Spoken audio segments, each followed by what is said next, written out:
Disgrasya ang inabot ng tatlong tricycle na nagkarera daw sa kalsada sa Tanay, Rizal.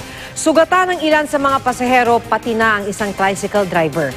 Ang insidenteng nahulikhan sa report ni Susan Enriquez.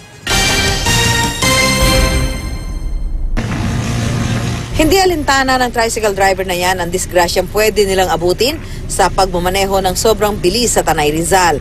Ang kumukuha ng video, ang mismong pasahero ng tricycle na halos himatayin na sa sobrang kaba. Ang tricycle makailang beses nagtangka mag-overtake at inunahan din ang isang jeep. Doon makikita ang tatlo pang tricycle na nag-uunahan sa pagtahak ng kalsada. Maya-maya pa,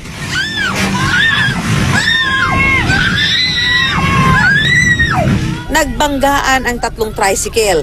Tumawid pa ang isa sa kanila. Sugatan ang mga pasaherong sakay nito, pati na ang kanilang driver.